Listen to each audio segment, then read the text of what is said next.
എന്നാൽ നബി സല്ലല്ലാഹു അലൈഹി വസല്ലം ഒരിക്കലും പറഞ്ഞില്ല ആ നായ കയറി വന്ന ഭാഗങ്ങളൊക്കെ കഴുകണം എന്ന് പറഞ്ഞില്ല. നായയുടെ ശരീരം സ്പർശിച്ച, നായയുടെ തൊലി എവിടെയെല്ലാം ഉണ്ടായിട്ടുണ്ടോ അവിടെയെല്ലാം കഴുകണമെന്ന് നബി സല്ലല്ലാഹു അലൈഹി വസല്ലം പറഞ്ഞില്ല. അള്ളാഹുവിൻ്റെ റസൂൽ എന്തു പറഞ്ഞു എന്നതുപോലെ തന്നെ എന്തു പറഞ്ഞില്ല എന്നുള്ളതും പ്രധാനപ്പെട്ടതാണ്. അപ്പോൾ ഈ വിഷയവുമായി ബന്ധപ്പെട്ട് വന്ന എല്ലാ ഹദീസിലും ഉപയോഗിച്ച പദം എന്താണ്?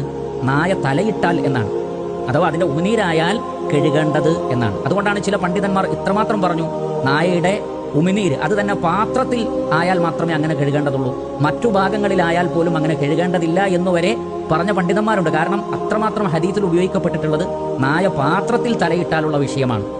ഏതോ ആവട്ടെ, ഇനി പാത്രത്തിൽ തലയിട്ടാലും ഇനി നമ്മുടെ ദേഹത്ത് സ്പർശിച്ചാലും തന്നെ നായയുടെ ഉമിനീര് അല്ലെങ്കിൽ നായയുടെ നജസായി അറിയപ്പെടുന്നത് സ്പർശിച്ചാൽ മാത്രമേ കഴുകേണ്ടതുള്ളൂ. അല്ലാതെ നമ്മൾ ഉണങ്ങിയ രൂപത്തിൽ നമ്മുടെ കൈകളോ ശരീരഭാഗങ്ങളോ വസ്ത്രമോ നായയെ തൊട്ടാലോ നായ തിരിച്ചിങ്ങോട്ട് തൊട്ടാലോ അവിടെ വുളു മുറിയുന്ന പ്രശ്നവുമില്ല, 7 തവണ കഴുകേണ്ടുന്ന പ്രശ്നവുമില്ല.